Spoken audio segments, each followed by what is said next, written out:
My name is Holly Sinclair, and I'm 34 years old. 18 months ago, my father slid a piece of paper across the table and said, "Sign this. Sell the house to Madison for $250,000, or from today, you are no longer part of this family." 250,000 for a house worth $750,000. The house my grandmother left me, her only grandchild who stayed by her side for the last 5 years of her life. They thought I would cry. They thought I would crumble. What they didn't know was that before that family meeting even took place, I had already made a phone call to the CEO of the company where my sister works. Before I continue, if you find this story worth watching, please take a moment to like and subscribe, but only if you genuinely enjoy it. And if you'd like, drop a comment telling me where you're watching from and what time it is there. Let me start from the day my grandmother passed away. Growing up in the Sinclair household meant living in Madison's shadow. My parents never hid their preference. At dinner tables, during holidays, in front of relatives, the comparisons were constant. Madison was the golden child, ambitious, driven, destined for greatness. I was the afterthought. "Madison will go far," my mother used to say, her eyes bright with pride. "And Holly, well, at least she's kind-hearted, as if that were a consolation prize." When I chose to become an elementary school teacher, my father's disappointment was palpable. He stopped asking about my work entirely. No more "how's the job?" No more "any promotions coming up?" Just silence where interest should have been. But when Madison landed her position at Mercer and Associates, a prestigious real estate development firm, my parents couldn't stop talking about it. They told every aunt, every uncle, every neighbor who would listen. Their younger daughter was climbing the corporate ladder. Their younger daughter was going places. At family gatherings, the pattern was always the same. Everyone would crowd around Madison, asking about her latest deals, her corner office, her company car. And me? I sat at the edge of the conversation, invisible. "So Madison, tell us about that new project downtown," Uncle Robert would say. No one ever asked what I was teaching that semester. No one wondered about the students whose lives I was shaping. To them, teaching children to read wasn't an accomplishment worth discussing. The first sign I was being dismissed happened so gradually I almost missed it. Somewhere along the way, I had become furniture in my own family, present but unnoticed, functional but unremarkable. I accepted it then. I wouldn't accept it forever. Grandmother Eleanor was different. She saw me, really saw me, when no one else bothered to look. Every Sunday afternoon, I'd drive to her Victorian house on Maple Street, and we'd sit on her porch drinking sweet tea while she told stories about her youth. "You remind me of myself, Holly," she once said. Quiet strength. People underestimate that. When the doctors diagnosed her with stage 4 pancreatic cancer, everything changed. They gave her 18 months, maybe 2 years if she was lucky. Madison was too busy to visit. A new project at work, an important client dinner, a conference in Chicago. There was always something more pressing than a dying grandmother. My parents came once, stayed for 45 minutes, and never returned. "It's too hard to see her like this," my mother explained over the phone, as if their discomfort mattered more than Grandma's loneliness. So I made a choice. I took a leave of absence from teaching. I moved into the guest bedroom of that Victorian house. For 5 years, I was there, administering medications, cooking her favorite meals, holding her hand through the long nights when the pain was unbearable. My mother called once during that time, not to ask how Grandma was doing, not to offer help. "You're wasting your time, Holly," she said. "It's not like she has anything to leave you." I hung up without responding. Grandma Eleanor passed away on a Tuesday morning in April, the sunrise painting her bedroom in shades of gold. Her hand was in mine. She was smiling. "I've prepared everything for you," she whispered, her voice barely audible. "Don't let anyone take it away." I didn't understand those words, not until the lawyer read her will. The reading took place in a downtown law office 3 weeks after the funeral. Mahogany furniture, floor-to-ceiling bookshelves, The kind of room that smelled like old money and important decisions. My parents sat on one side of the conference table, Madison on the other. I took the chair nearest the door. Mr. Patterson, Grandma's attorney, cleared his throat and began reading.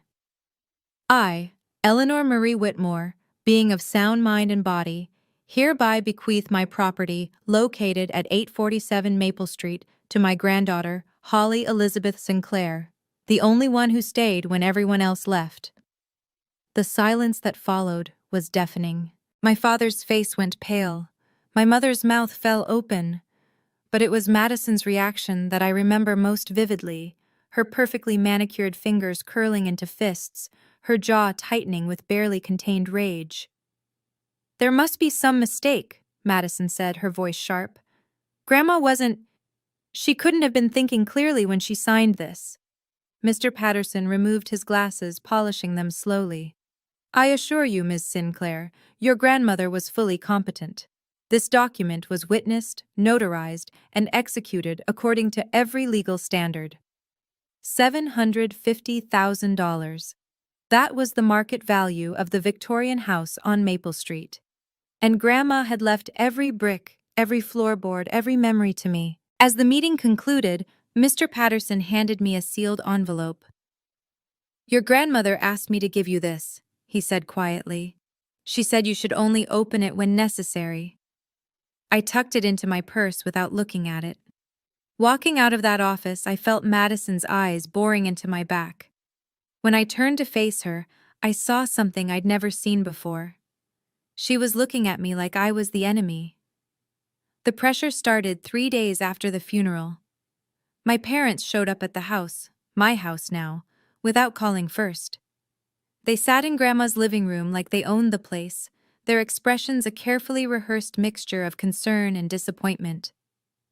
"We need to talk about the house," my father began. "What about it?"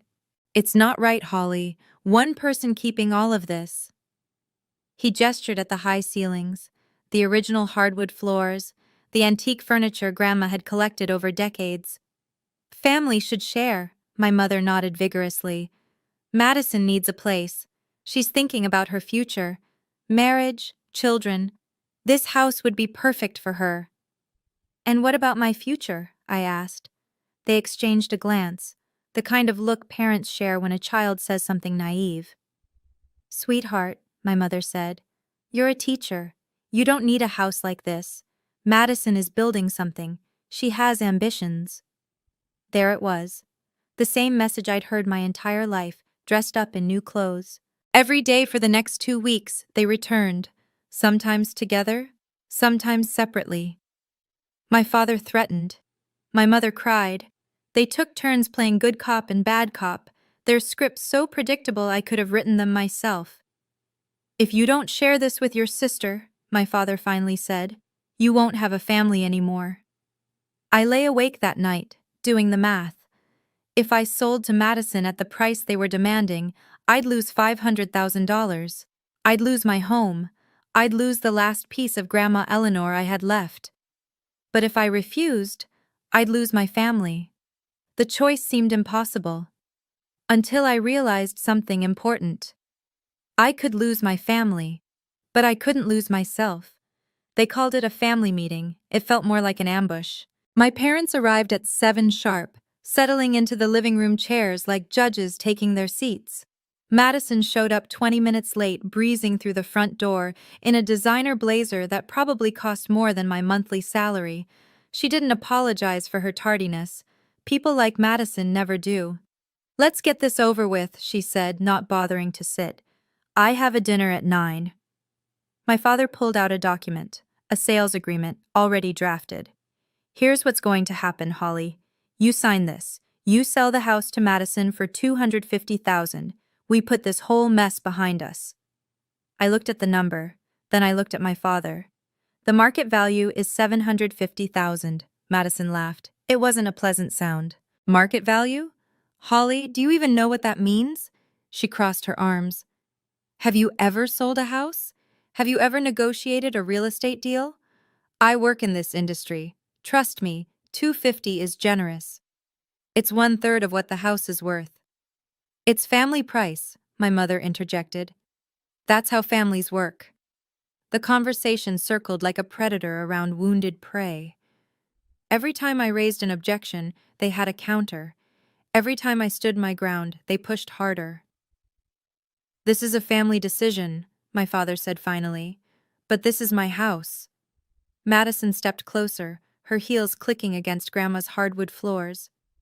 It was Grandma's house. You just happened to be standing in it when she died.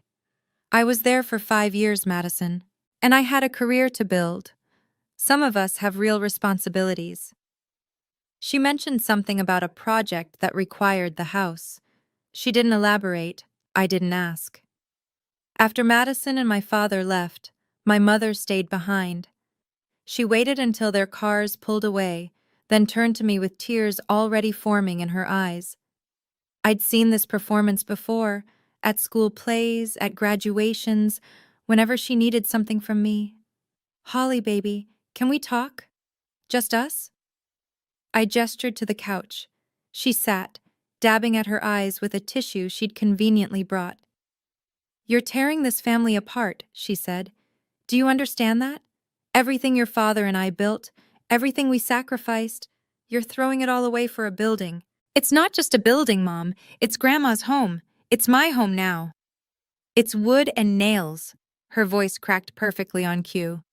Family is blood. Family is forever. This house will crumble someday. But family is supposed to last. She reached for my hand. I let her take it. Don't you remember all those nights I stayed up with you when you were sick? Don't you remember how hard we worked to give you a good life? And this is how you repay us? The guilt rose in my chest like bile. She knew exactly which buttons to push.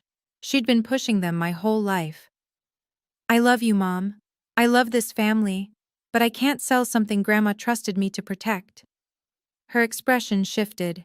The tears dried up faster than they'd appeared. I'm giving you 1 week, Holly. She stood, smoothing her skirt. 1 week to come to your senses. After that, don't bother calling me Mom anymore. She walked out without looking back. The front door closed with a sound like a verdict. I sat alone in Grandma's living room, surrounded by her furniture, her photographs, her memory. And I wondered if keeping this house would cost me everything else. The phone rang at midnight. I was already awake, staring at the ceiling, when Madison's name lit up my screen. I considered not answering, but something told me I needed to hear what she had to say. Did I wake you? Her voice was different now, cold, professional, stripped of the theatrical warmth she performed for our parents. What do you want, Madison? I want you to understand something. A pause, ice clinking in a glass. This little standoff you're staging? It's cute, but you need to know who you're dealing with. I know exactly who I'm dealing with. My sister. She laughed softly. I'm not just your sister, Holly. I'm a senior project manager at one of the largest real estate firms in the state. I have connections you can't even imagine. Lawyers, contractors, city officials, people who owe me favors. Is that a threat? It's information. Another pause. You work at a public school, don't you? It would be such a shame if someone started raising questions about a certain teacher's competence. Budget cuts are brutal these days. They're always looking for excuses to let people go. My blood ran cold. You wouldn't. I wouldn't have to. I know people who know people. That's how the real world works, Holly. Maybe they didn't teach that in your little classroom. She hung up without saying goodbye. I sat in the darkness for a long time after that, my phone still clutched in my hand. On the nightstand, Grandma's photograph smiled at me from its silver frame. Then I did something I'd never done before. I opened my laptop and typed 3 words into the search bar. Mercer and Associates Leadership. I didn't know what I was looking for yet, but I was done being prey. I remembered Grandma's words. Don't let anyone take it away. The sealed envelope had been sitting in my purse for weeks. That night, I finally opened it. Inside was a handwritten letter on Grandma's lavender stationery and a business card. My dearest Holly, if you're reading this, it means someone is trying to take what I've given you. I knew this might happen. Your parents never understood the value of things that can't be bought. If you need to keep the house while still protecting yourself, call the number below. Linda Torres was my attorney for many years before Patterson. She specializes in creative real estate solutions. She'll help you find a way. Remember, keeping something doesn't always mean holding on to it with both hands. Sometimes the smartest grip is the loosest one.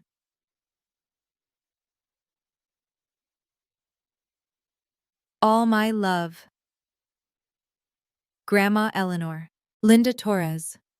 The name was vaguely familiar. A friend from college, maybe? I'd lost touch with so many people over the years. I called the next morning. Holly Sinclair? Linda's voice was warm but professional. Eleanor told me you might reach out someday. I'm glad you did. I need help. My family is trying to force me to sell my grandmother's house for a fraction of its value. Tell me everything. I did. Every threat, every manipulation, every midnight phone call. When I finished, Linda was quiet for a moment. Have you ever heard of a sale-leaseback agreement? No. It's simple, really. You sell the property at full market value, but you negotiate a long-term lease as part of the deal. The buyer gets an investment property, you get the money and the right to keep living there. My heart began to beat faster. But who would buy a house where the seller still lives? Linda's answer changed everything. Tell me, Linda said, where exactly is your grandmother's house? 847 Maple Street, the Victorian district. Silence on the other end. Then a low whistle. Holly, are you sitting down? Why? Because I just had a very interesting meeting last week. Mercer and Associates, one of the biggest real estate development firms in the region, is actively searching for a property in your exact neighborhood.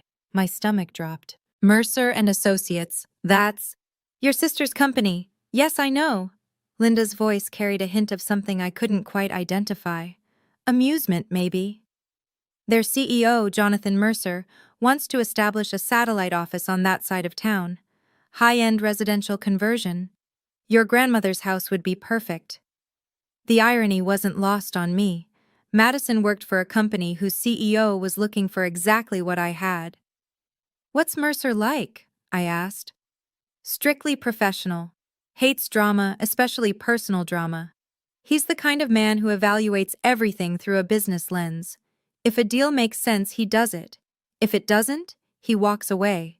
Emotion doesn't factor into his decisions. I thought about Madison's threats, her connections, her certainty that she could make my life miserable. If Mercer buys my house, I said slowly, Madison would have to work there. Every week, from what I understand. He wants the satellite office to handle regional accounts. Project managers would rotate through regularly. The poetic justice of it was almost too perfect. Madison demanding my home, then being forced to report to it under her boss's authority. This isn't revenge, I said, more to myself than to Linda. No, it isn't. It's business. I could hear her smile through the phone. And it's a damn good deal for everyone involved. Well, almost everyone. Set up the meeting. My parents chose the nuclear option. They called it a family dinner. But what they really wanted was an audience for my public humiliation. Aunts, uncles, cousins, everyone gathered at my parents' house on a Saturday evening, the table set with Grandma's china. The irony of that particular choice wasn't lost on me. Halfway through the main course, my father stood up. He clinked his wine glass with a fork, commanding attention like a general addressing his troops. I want to discuss something important, he announced, something that affects all of us. The room fell silent, forks paused mid-air, eyes turned to him. As most of you know, my mother left her house to Holly. He paused, letting the words settle. What you may not know is that Holly has refused to share it with Madison. She's chosen a building over her own family. Murmurs rippled through the room. Disapproving glances landed on me like physical weights. My mother began to cry, loud, theatrical sobs that drew sympathetic looks from the relatives. She's changed since Eleanor passed, Mom wailed. I don't even recognize my own daughter anymore. Aunt Carol reached over to pat her hand. That's terrible, Patricia. Just terrible. Uncle Robert shook his head at me. Holly, you should really think about family. Madison needs that house for her future. She has plans. Plans for marriage, my mother added. Children. A life. And there it was. The implication that my life, my teaching career, my 5 years of caregiving amounted to nothing worth considering. Holly, my father said, his voice hard. Everyone in this room knows what the right thing to do is. 18 pairs of eyes stared at me, waiting for surrender. I felt very small and very alone. But I also felt something else. Something I'd never felt before. Clarity. Madison wasn't finished. She stood up from her chair, smoothing her designer dress, and walked slowly around the table until she was standing directly behind me. I felt her shadow fall across my shoulders. Let me explain something to everyone here, she said, her voice carrying the confidence of someone who'd never been told no. My sister is a school teacher. She teaches children how to color inside the lines and sing the alphabet song. Scattered laughter, condescending smiles. She doesn't understand real estate. She doesn't understand investments. She doesn't understand anything about building wealth or planning for the future. Madison placed a hand on my shoulder, the gesture of a superior addressing an underling. Holly was lucky enough to be in the right place at the right time when Grandma got sick. That's all. I was there for 5 years, I said quietly. Anyone could have done what you did, changed some bed sheets, made some soup. Madison shrugged. It's not exactly brain surgery. Aunt Carol nodded vigorously. Uncle Robert murmured agreement. I looked around the table at these people who shared my blood, who had known me since childhood, who were now treating me like a stranger, or worse, like a villain. And suddenly I understood. This wasn't about the house. It had never been about the house. Madison didn't want Grandma's property because she needed it. She wanted it because I had it. Because for the first time in our lives, I possessed something she couldn't have. And that was intolerable to her. You think you won something, Madison whispered, low enough that only I could hear. But you have no idea who you're playing against. This is my game, Holly, and I always win. I said nothing. But inside, something shifted. The fear dissolved. In its place was steel. I stood up. No dramatic speech, no tearful defense, just the simple act of rising from my chair while 18 people watched in stunned silence. I looked at my father first, then my mother, then Madison. Then slowly I let my gaze travel around the entire table, face by face, relative by relative. Thank you, I said, my voice steady. Thank you all for showing me exactly where I stand in this family. Holly, sit down, my father commanded. No.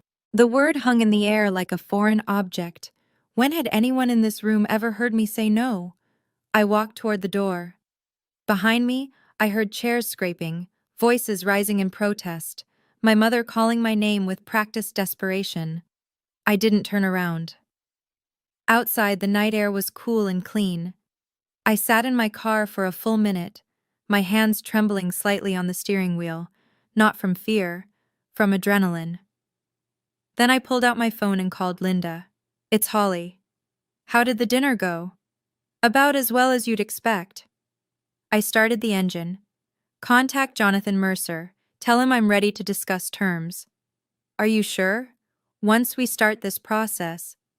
I've never been more sure of anything in my life. A pause. I'll make the call first thing tomorrow. I drove home through quiet streets, past houses where normal families were having normal dinners without ultimatums or public humiliations.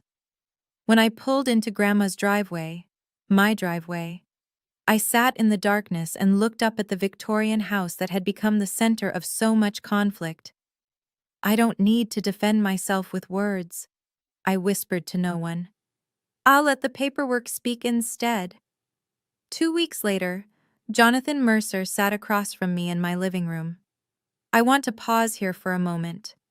If you've ever been dismissed by your own family because of the choices you made, Whether it was your career, your partner, or anything else, drop the word boundary in the comments below.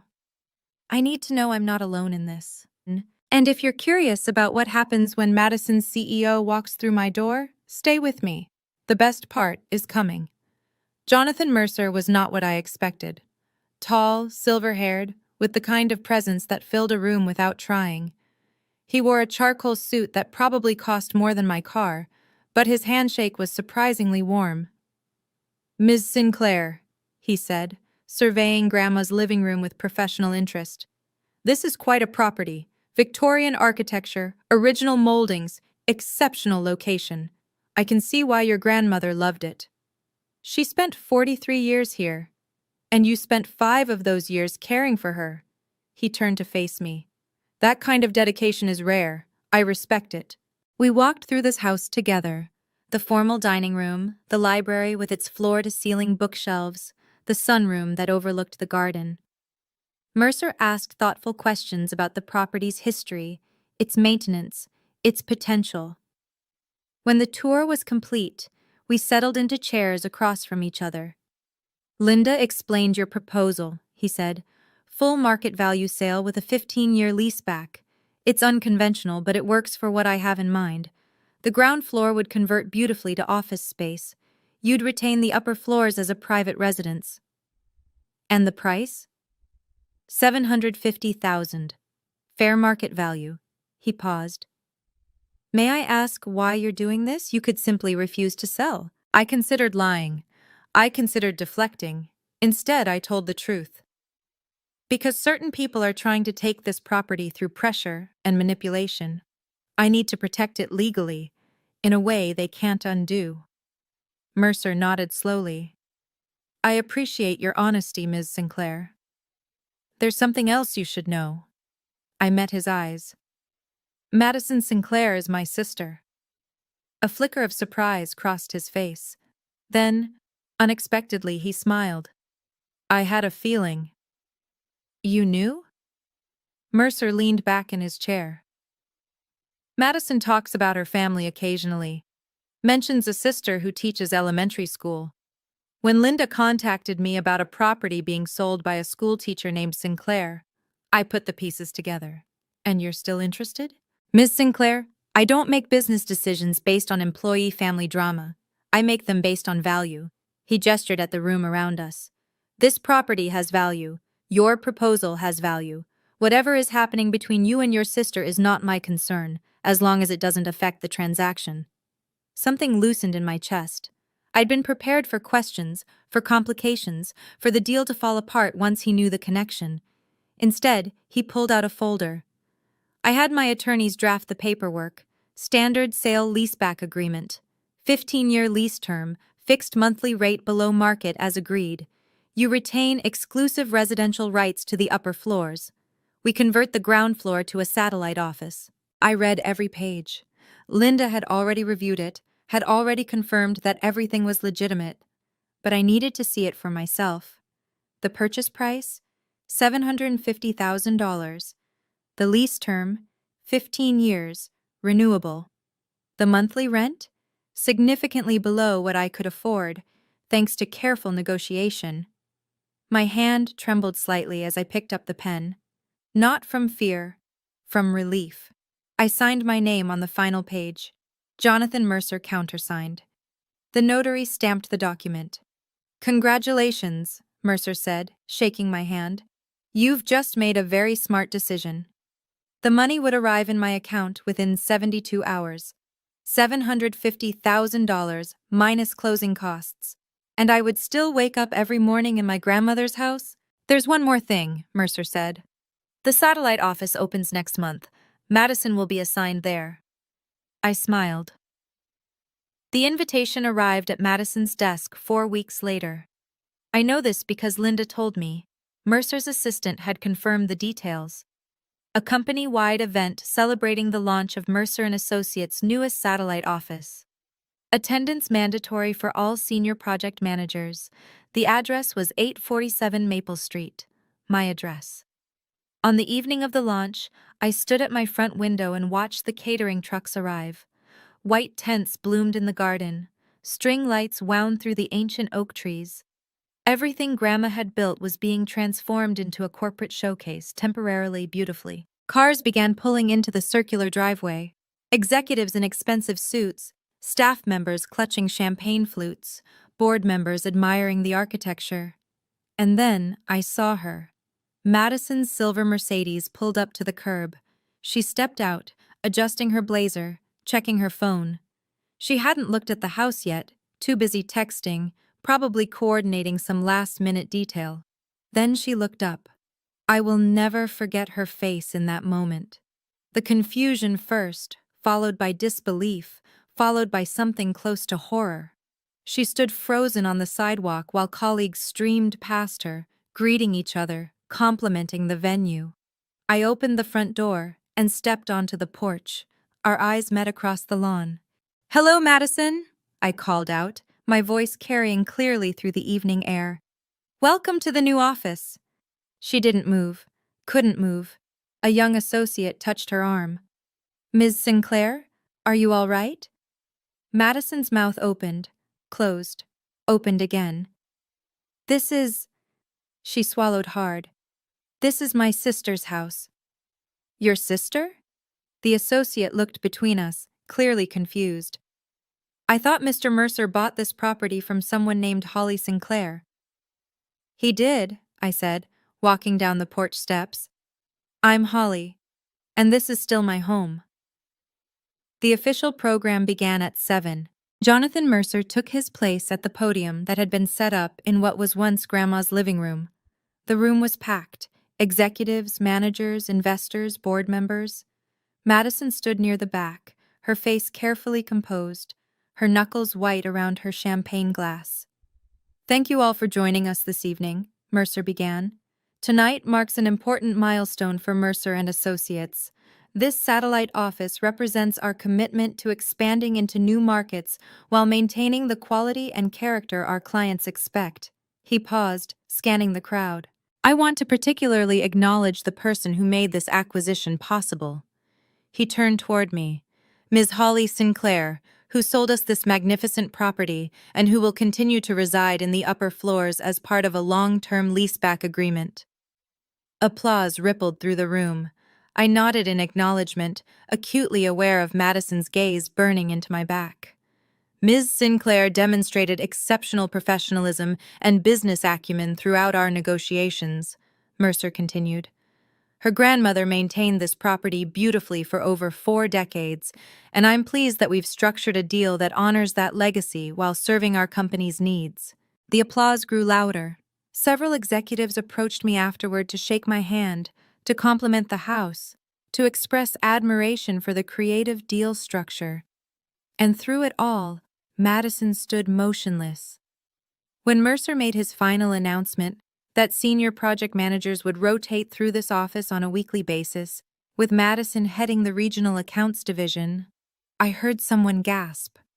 Madison's colleagues turned to look at her with new expressions, curious, knowing. "Isn't this your sister's house?" someone whispered. Madison didn't answer. She didn't need to. Everyone already knew. They arrived within the hour. Madison must have called them the moment she could escape the crowd. My parents' sedan screeched into the driveway just as the last guests were leaving, their headlights cutting through the evening darkness like accusations. My father was out of the car before the engine stopped. "What did you do?" His voice cracked with fury. "You sold the house? To outsiders?" "I sold the house at fair market value," I said calmly. "And I negotiated a lease that allows me to continue living here." "That's not the point." He stepped closer, his face reddening. "This was supposed to stay in the family." "It was staying in the family, Dad, with me. That's what Grandma wanted." My mother appeared beside him, mascara already streaking down her cheeks. "How could you do this to us? How could you humiliate Madison in front of her entire company?" "I didn't humiliate anyone. I made a business decision." "Business decision?" My father laughed bitterly. "You're a school teacher. What do you know about business?" The words that might have wounded me a month ago now bounced off like rain on stone. I know enough to get full market value for a property you wanted me to sell for a third of its worth. I met his eyes steadily. I know enough to protect what Grandma left me. And Madison? You didn't think about what this would do to her career? Madison threatened my career first. She told me she would use her connections to get me fired. I let that sink in. I simply made sure I had options. My parents exchanged a glance. Neither spoke. I love this family, I said quietly. But love doesn't mean letting people take what doesn't belong to them. My father opened his mouth, then for the first time I could remember, he closed it without speaking. Word spreads quickly in corporate environments. Within a week, everyone at Mercer and Associates knew the story. The ambitious project manager, who had tried to pressure her own sister out of an inherited home. The sister who had quietly sold the property to their mutual employer. The poetic justice of Madison now reporting to work at the very address she had demanded be surrendered to her. Madison couldn't complain to HR. There was nothing to complain about. She couldn't appeal to Mercer. He had already made his admiration for my business acumen publicly known. She couldn't even avoid the satellite office, since Mercer had specifically assigned her to the regional accounts division housed there. Every Tuesday and Thursday, Madison's car pulled into my driveway at 8:45 a.m. I made a point of being visible, watering the garden as she walked past, collecting my mail from the box near the entrance, drinking coffee on the porch while she hurried toward the converted office space on the ground floor. We never spoke, but we didn't need to. Her colleagues noticed everything. The whispered conversations that stopped when she approached. The subtle glances exchanged behind her back. The shift in how people treated her. No longer the rising star, but the woman whose family drama had become office legend. "Is that really your sister's house?" I overheard a junior associate ask her once. Madison's response was clipped. "It's company property." "But she still lives here." "That's so awkward." Madison didn't. The worst part for her, I think, wasn't the professional embarrassment. It was the loss of control. She had spent her entire life accumulating power, cultivating influence, building a reputation as someone who always got what she wanted. And here was proof, twice a week, that she didn't. My parents stopped calling. For 3 months, there was nothing. No demands, no guilt trips, no surprise visits. The silence was strange at first. I had grown so accustomed to their constant pressure that its absence felt like a phantom limb. I didn't reach out. They needed space to process what had happened, and I needed space to heal from what they had done. Then, on a Sunday morning in October, my phone rang. "Holly?" My mother's voice was different, smaller somehow, less certain. "Hi, Mom." A long pause. I could hear her breathing, could almost feel her wrestling with words she wasn't used to saying. I just wanted to check on you." Another pause. "Are you doing okay?" It wasn't an apology. I hadn't expected one. But it was something. A crack in the wall she had built between us. "I'm fine, Mom. I'm good, actually. The house looks nice. I drove by last week." She cleared her throat. "The garden looks just like when your grandmother was alive." I try to keep it the way she would have wanted. More silence. Then, quietly, "She would have been proud of you, Holly. What you did, standing up for yourself. She would have loved that." I felt tears prick my eyes. Not from sadness, from something more complicated. "Thank you, Mom. Maybe we could have lunch sometime? Just the two of us?" "I'd like that." When I hung up, I sat in Grandma's rocking chair and watched the autumn leaves drift past the window. Nothing was fixed. Nothing was forgiven. Not yet. But something had shifted. The relationship wasn't over. It was just operating under new terms. My terms. Madison came to see me 6 months after the satellite office opened. I was grading papers at the kitchen table when I heard the knock, not on the office door downstairs, but on my private entrance. 3 sharp raps, then silence. When I opened the door, She was standing there in her work clothes, her professional mask firmly in place. But her eyes told a different story. "Can I come in?" I stepped aside without a word. She walked into the kitchen, the same kitchen where we'd eaten Grandma's cookies as children, where we'd fought over the last slice of birthday cake, where our entire history was embedded in the worn wooden floors. "I thought we should talk," she said. "Like sisters." "Okay." Madison sat down across from me, her hands folded on the table. "I never expected you to do something like this. All those years I thought—" She trailed off. "You thought I would always give in." "Yes." She met my eyes. "I did." "Why are you here, Madison?" She shifted in her chair. "I want us to have a real relationship again. What happened? The house, the company, all of it. Maybe we can move past it." "Can we?" "I'd like to try." She paused. "Also, I was wondering, since you have a good relationship with Mercer now, maybe you could talk to him about adjusting the office rotation? Having me report here twice a week is difficult." And there it was. Not reconciliation, negotiation. "Madison," I said slowly, "being sisters doesn't work on contracts. But respect? That does." She stared at me, waiting for more. "I'm open to rebuilding our relationship," I continued. "But not because you want something from me. That's what got us here in the first place." She left without an answer, but I saw something new in her expression as she walked out. Something that might have been understanding. "Now I want to ask you something. If you were in my shoes, what would you have done?" Drop an A in the comments if you would forgive and try to rebuild the relationship completely. Drop a B if you would keep your distance like I did. And if you want to hear more stories like this, hit that subscribe button. We're almost at the end now. A year passed. I still teach elementary school. I still grade papers at Grandma's kitchen table. I still wake up every morning in the house where she loved me when no one else would. But everything is different now. The ground floor hums with activity during business hours, phones ringing, keyboards clicking, meetings taking place in the room where Grandma used to host her book club. Then 5 o'clock comes, and the silence returns. My silence. My peace. I kept everything that mattered. Her rocking chair sits by the window where it always did. Her cookbook, stained with decades of meals, still leans against the counter. The lavender sachets she made every spring still scent my closet. Sometimes, in the quiet hours of early morning, I swear I can feel her presence. Not as a ghost, nothing so dramatic. More like an echo of love that soaked into these walls over 43 years and never quite faded. $750,000 sits in my investment account. Security I never imagined having, freedom I never knew I needed. And yet money isn't the victory.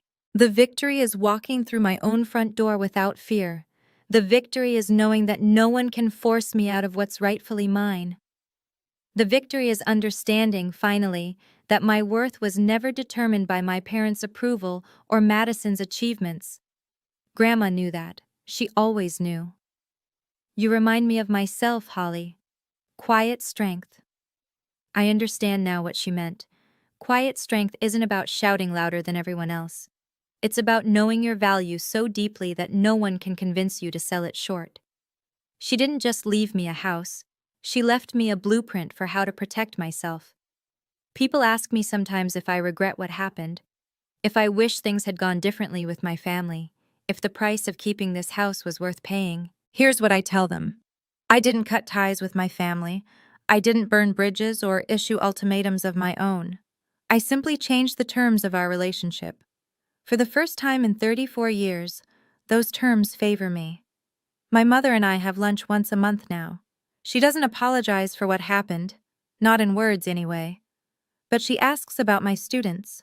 She remembers their names. She listens when I talk. My father keeps his distance. I suspect his pride is still wounded. Maybe it always will be. But he nods when he sees me. And once, at Christmas, He said my grandmother would have been proud of how I maintain her garden. Madison and I exist in a careful truce. We're not friends, we may never be. But when she walks past my porch on her way to the office, she sometimes waves. And I wave back. Is that forgiveness? I don't know. Maybe it's something more complicated. Something that doesn't fit neatly into a single word. What I do know is this. The most powerful response to injustice isn't anger. It isn't revenge. It isn't even confrontation. It's a decision made with clarity, executed with precision, and defended with absolute certainty. My grandmother understood that. She gave me the tools, the connections, and the courage to protect what she built. And in the end, the strongest boundary I could set wasn't a wall. It was a contract. If you take nothing else from my story, take this. You have the right to protect what's yours. And sometimes, the quietest signatures speak louder than the loudest arguments. Thank you for staying with me until the end. If you saw yourself in this story, whether as Holly or maybe even as Madison, remember that it's never too late to set boundaries. Leave me a comment with your thoughts. What would you have done? And if you want more stories like this one, check out the videos in the description. See you in the next story.